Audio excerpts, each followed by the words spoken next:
before in videos, I covered Amnesty International. Just mocking them for 1 minute. That was intentional. The reason why I want to do this is because. Give me 2 seconds, let me change setting one, and then I can show you what I mean. Good. That is because of this.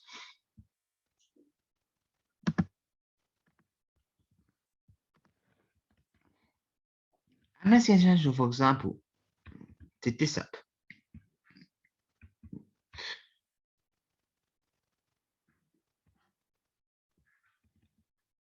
This is where calling them travesty international or other mockery terms can be applicable. Because let's look at this. We said 5 demands, not one less. So withdrawal extradition was only 5 demands.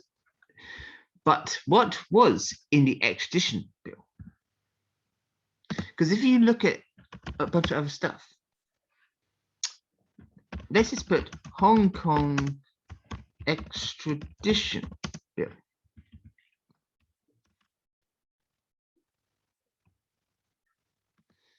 Let's look at what comes up initially.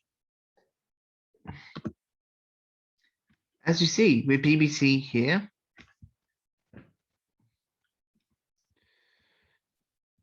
this was this thing you want? No, go away for now. This is where, for example, so stuff like this.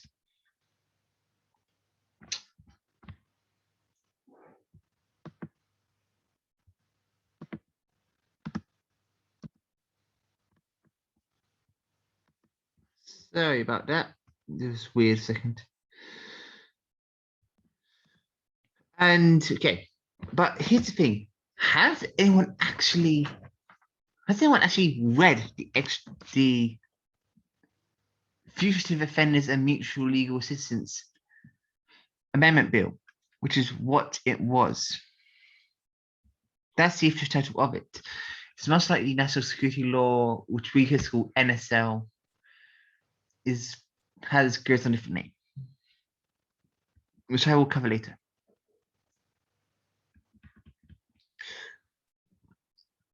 So in turn, let's just go over this and let's see what we have to work with here. It starts by saying a bill to amend the Fugitive Offenders Ordinance. So the ordinance applies to special surrender arrangements once they're made between Hong Kong and other places in relation to particular circumstances not covered by surrender arrangements of general nature. That should be perfectly fine. People shouldn't oppose that. Divide that in relation to surrender arrangements scope of offenders. Surrender Hong Kong limited to 37 offences on the basis of their existing description on the ordinance. Only that currently apply in relation to surrender arrangements of accordance with surrender arrangements that are pre-described, which are deemed as duly authenticated to amend the mutual criminal accordance. To provide a bill for assistance in a criminal matter covered by bilateral arrangements for mutual legal assistance made in Hong Kong and any other place that are prescribed arrangements may be only pursued by the arrangement.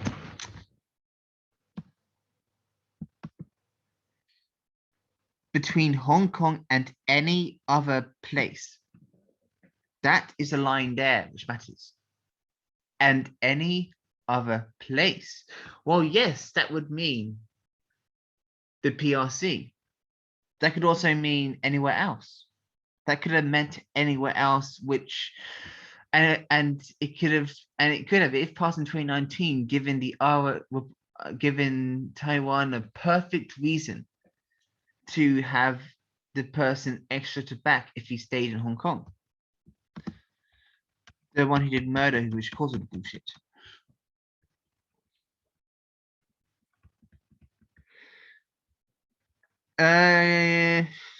This you don't need to mind. Okay, here we go. Special surrender arrangements. The government and the government of a place outside Hong Kong, or Hong Kong and a place outside Hong Kong, and the purpose of surrender in particular circumstances that is offence against the law of Hong Kong or place, and it's not an offence in respect of which procedures in this ordinance apply as between Hong Kong and that place by virtue of order and force made under section 3.1. This means again that, technically speaking, yes, the PRC could, if it was relevant, and as I'll show later, it wasn't necessarily about political crimes at all. That's why this whole thing was a scapegoat. Here you go. For example, it said this: if there are special surrender arrangements in respect to a person, the procedures and ordinance apply between Hong Kong place and also Hong Kong arrangements in respect to persons, so to any provision contained in arrangements in accordance with procedures further limits the circumstances in which a person may be surrendered.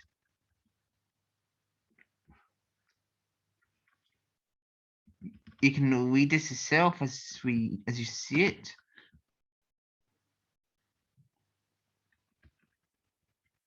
This looks legal and might look threatening to some people, but this is a standard procedure that some would have regarding stuff like financial fraud, rape, murder, so on, stuff which has a international standard. It's all very common.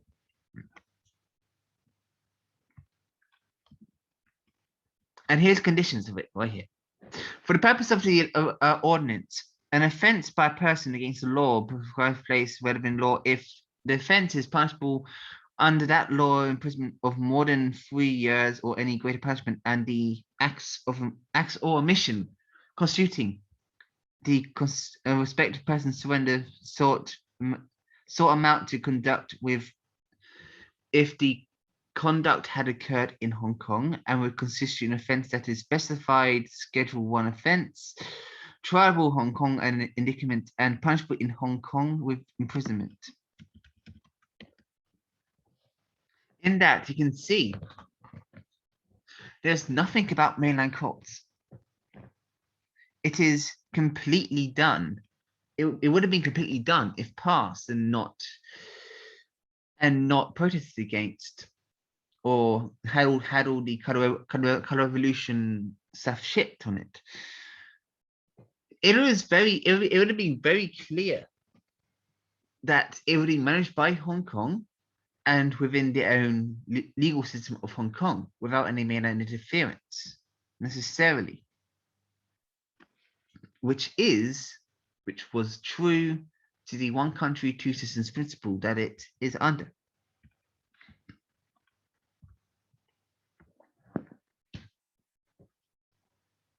Now let's just go to what is a Schedule 1 offence, because all of this stuff you don't need to know. Okay. Schedule 1 offence. A request made by place outside Hong Kong made under matter in respect to ordinance applies as between Hong Kong and that place by virtue of an order made under section 4.1.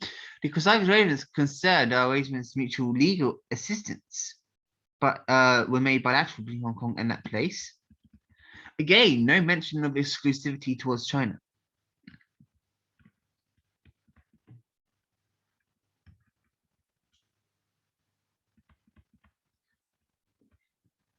As a new section, let me just go through here quickly again.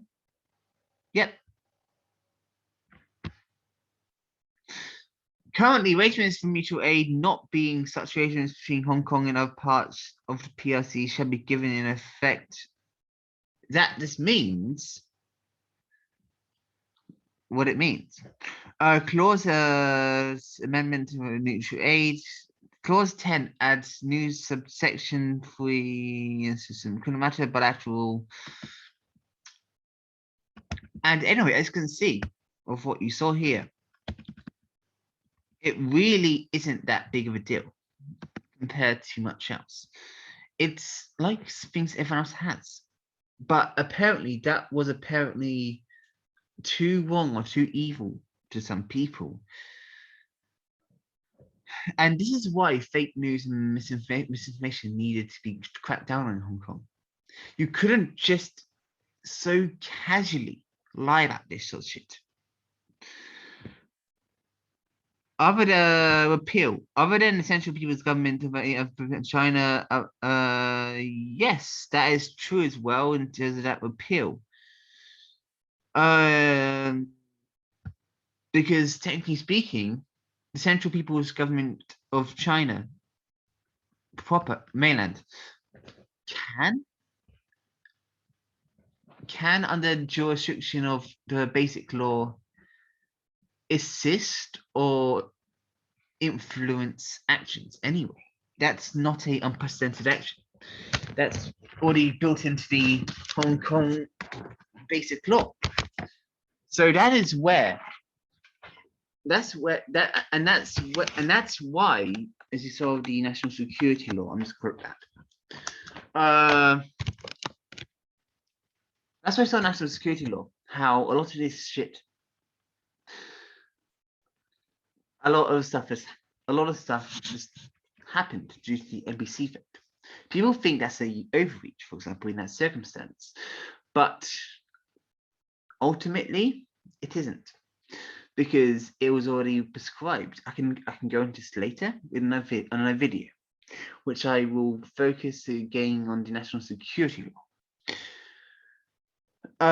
And that is something to talk about another time, as I have to do something in like 10 minutes. I can go through other topics as well later, but for now I'll leave you here. If you like the video, subscribe and like the video, comment below what you think. Enjoy your day, everybody.